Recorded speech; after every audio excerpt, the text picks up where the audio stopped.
La estructura económica y social. A continuación, revisaremos la organización que tuvo la Nueva España en el aspecto político, económico y social, cómo se fueron generando instituciones y procesos para lograr la administración de los nuevos territorios y la influencia que tuvieron los diversos intereses de grupo. Organización política de la Nueva España. A petición de Hernán Cortés, el rey Carlos V decide nombrar al Nuevo Mundo como Nueva España, siendo este personaje el primer gobernante del territorio. Comienza a idear estrategias para lograr la administración del mismo. Instaura la encomienda. Esta consistía en entregar un grupo de indígenas que quedaba a cargo del encomendero, quien debía proveerles seguridad y condiciones estables de vida. A cambio de ello, los indígenas retribuían con su trabajo. El sistema permitía la conservación de algunas instituciones y autoridades prehispánicas denominados caciques. Esto facilitaba la administración de los recursos. Las encomiendas tenían como objetivo conservar los privilegios de los conquistadores, los frailes y los caciques prehispánicos. Sin embargo, con las noticias del Nuevo Mundo empezaron a arribar nuevos habitantes, denominados pobladores, quienes entraron en conflicto con los conquistadores, ya que las ambiciones e intereses de ambos no empataron. Tanto unos como otros deseaban apoderarse de la mayor cantidad de recursos posible. Generaron un ambiente de inestabilidad, poniendo en riesgo las actividades de la colonia. Los pobladores deseaban una sociedad lo más apegada a España, con cabildos, actividades económicas diversificadas y representación política que les garantizara sus posesiones y derechos. La corona también pugnaba por sus intereses, siendo más compatibles con los de los pobladores. Con un gobierno central pretendía gobernar tanto a españoles como a indígenas. Tratar con los mismos españoles fue lo más difícil, pues todos tenían fuertes intereses de por medio. Incluso la misma corona peleó su derecho a recibir los mayores beneficios de las nuevas tierras. Como podrás notar, ante este panorama, la consolidación de la colonia no fue nada fácil. Si bien España ya había logrado el control militar y territorial de Nueva España, la administración, la impartición de justicia, la evangelización, la presentación de servicios públicos, regulación del comercio y los impuestos representaron un gran reto que a punto estuvo de salir de sus manos, debido a la constante confrontación. Para poner orden y regular la administración, la corona crea en 1503 el Consejo de Indias, representando la voluntad del rey en la Nueva España. Fue el máximo órgano de administración. Se encargaba de regular cuestiones judiciales, administrativas y legislativas. Para reforzar la presencia de la corona en 1528, el rey Carlos I establece la primera Real Audiencia, quedando a cargo Nuño de Guzmán, desplazando a Hernán Cortés de la autoridad política del Reino de la Nueva España. El propósito de la Real Audiencia era eliminar las prácticas despóticas y poner freno a la ambición de los conquistadores y pobladores, así como disminuir los abusos en contra de los indígenas. Sin embargo, Nuño de Guzmán replicó las prácticas que se supone debió combatir. Emprendió la conquista de territorios de Occidente, denominándolos la Nueva Galicia. Los declaró independientes de la corona española, pero no prosperó. El rey Carlos I lo removió del cargo y declaró la Segunda Real Audiencia en 1531. Fue presidida por el obispo Sebastián Ramírez de Fuenleal. Uno de los principales logros de su administración fue la erradicación de las encomiendas. Con ello, el poder de los conquistadores iba en declive. Posteriormente, se creó en su lugar el sistema de repartimiento. Los indígenas eran obligados a trabajar por cierto tiempo para los españoles, pero a cambio recibían un salario. Esto fue aprovechado por los pobladores, ya que en las encomiendas la mano de obra estaba acaparada por los conquistadores. Debido a la disciplina y su apego a las normas, Sebastián Ramírez logró establecer las bases para dar un paso en 1535 al virreinato.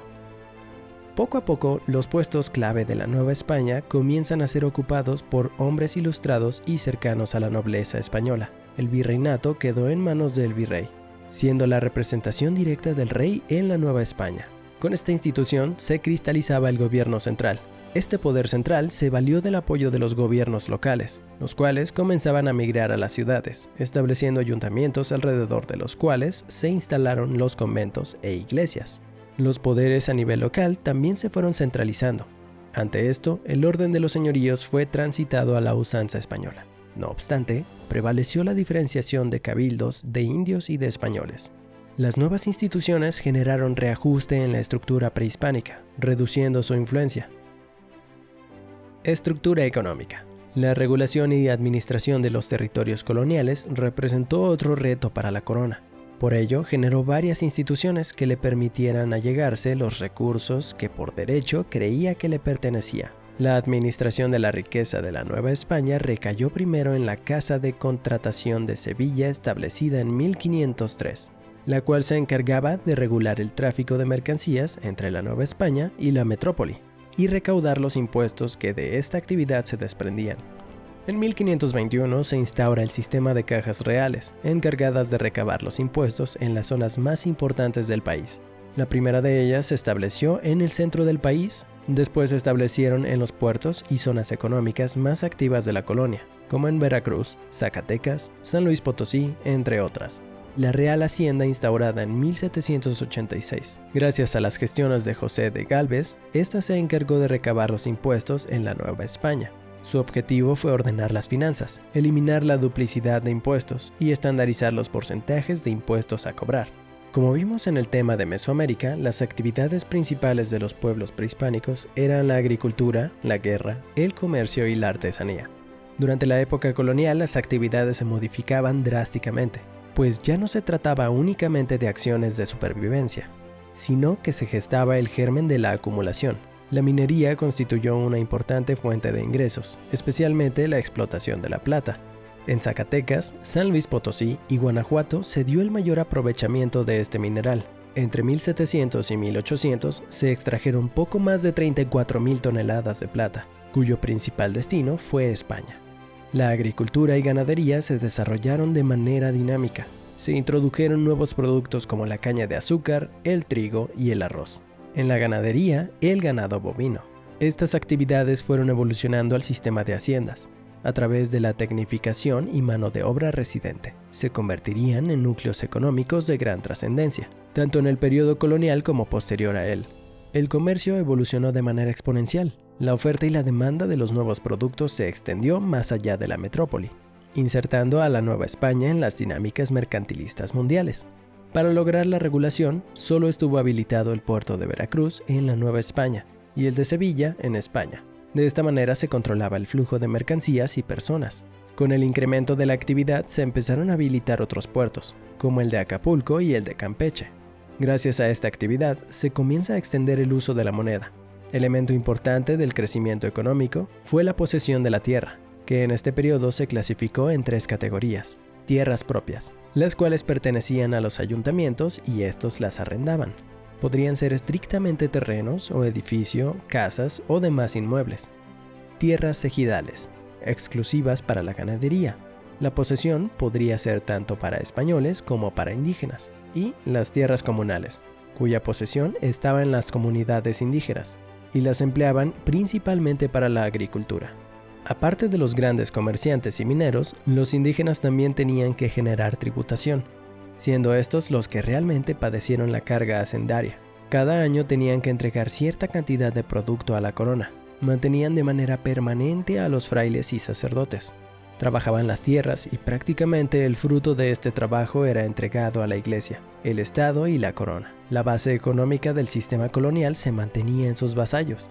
Estructura social. El dinamismo económico y político influyó en la estructura social de la Nueva España. La demografía se vio comprometida por las diversas epidemias que azotaron a los indígenas. Fueron la viruela, el sarampión y la tifoidea las causantes de la disminución de la población, enfermedades transportadas por los europeos. De ser alrededor de 11 millones de indígenas en 1521, en 1600 apenas alcanzaban el 1,5 millones. Para mitigar la escasez de mano de obra, se recurrió a los esclavos negros, quienes incidieron en la cultura al relacionarse con la población nativa.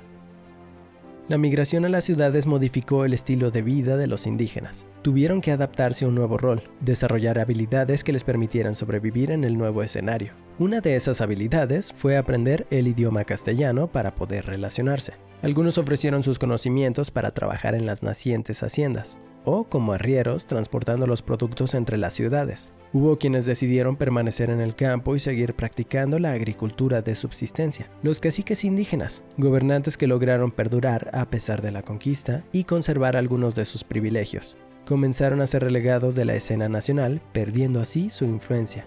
Por otro lado, debido al creciente comercio, se generó una nueva élite, los mercaderes. los cuales, según sus intereses, se convirtieron en fuente de apoyo o presión de la corona. Tiempo después, la corona recurrió a una práctica que dio oportunidad de movilidad social a unos cuantos. Se trató de la venta de oficios, es decir, los cargos político-administrativos de rango medio-bajo eran ofertados al mejor postor. Esto abrió una ventana de oportunidad para aquellos que, habiendo acumulado capital, pero al pertenecer a cierta clase social, no podían acceder a puestos de trascendencia. En la cuestión educativa, aunque en la Nueva España se fundó la Real y Pontífica Universidad de México en 1551, el acceso estuvo limitado a españoles y a hijos de estos. La educación fue una cuestión de clase, enfocada en las élites dirigentes. El intercambio de los diversos sectores de la población de la Nueva España no solo fue de carácter cultural, las relaciones se extendieron hasta generar trascendencia. Las mezclas entre las distintas razas dieron origen a un sistema de castas, un sistema jerarquizado en función del origen racial de la población. A partir de esta jerarquía se definían los derechos y obligaciones. Entre más pura fuera la sangre, es decir, entre más español fuera el individuo, mayores serían sus privilegios. Las mezclas dieron múltiples posibilidades de castas. Sin embargo, son 5 las principales distinciones. En la cumbre de la pirámide social se encontraban los españoles nacidos en la península ibérica, quienes ostentaron los cargos políticos y administrativos de mayor trascendencia y tuvieron acceso a la educación. En segundo lugar estaban los criollos, que eran los hijos de españoles pero nacidos en la Nueva España. Sus privilegios eran menores a comparación de los españoles ibéricos. El acceso a cargos públicos era casi nulo, se les consideró españoles de segunda categoría. En tercer lugar estaban los mestizos, eran hijos de españoles e indígenas. Este sector estaba aún más relegado del reconocimiento público. Sus derechos eran limitados y se encontraban entre la disyuntiva, por no ser indígenas ni criollos, aunando a que la mayoría de ellos eran producto de una relación ilegítima entre español e indígena. Después se encontraban los indígenas, aún más limitados de libertades. Eran explotados por periodos determinados, siendo asignados a ciertos españoles. El acceso a la educación se limitaba a aprender castellano. Algunas de las órdenes mendicantes los instruyeron en la escritura y la lectura. Al final de la pirámide estaban los esclavos negros. Fueron considerados completamente indignos. No contaban salvo para llevar a cabo los duros trabajos para los que eran destinados. Consideraciones finales. El descubrimiento de las nuevas tierras, si bien fue un aliciente para la corona española, también representó un verdadero reto, puesto que debía organizar sus nuevas posesiones, conjugar los distintos intereses, por ejemplo los de los conquistadores, quienes creían tener todo el derecho a los máximos privilegios, al haber sido ellos los que lograron dominar a los pueblos indígenas, mientras que los pobladores también pugnaban por su proporción de riqueza. Para generar controles y limitar las ambiciones, se instauran varias instituciones. En el plano político figuran el Consejo de las Indias, máxima autoridad reguladora en la Nueva España. Sin embargo, la autoridad política la ejercía Hernán Cortés. Posteriormente, para generar mayor control, Carlos I crea la primera Real Audiencia, la cual no cumple su cometido. Es entonces cuando da paso a la segunda Real Audiencia. Gracias a la gestión de Sebastián Ramírez, se establecen las bases para instaurar el virreinato. En la cuestión económica se debió regular el proceso tributario, cómo, quiénes y cuánto estarían retribuyendo a la corona, así como regular el comercio y demás actividades económicas. Para ello se creó la Casa de Contratación de Sevilla, encargándose de la regulación comercial. Posteriormente surgen las cajas reales, organismos que, en la Nueva España, recaudaban los impuestos. Es en 1786 que se instaura la Real Hacienda, modernizando los procesos, sistematiza la recaudación. En la cuestión social, el constante intercambio cultural origina una sociedad de castas, basándose en las mezclas raciales. Aunque se generaron múltiples castas, las más reconocidas fueron los españoles peninsulares, criollos, mestizos, indígenas y esclavos. El proceso de organización y consolidación de la colonia fue accidentado y requirió de varias intervenciones hasta lograr los propósitos de la corona.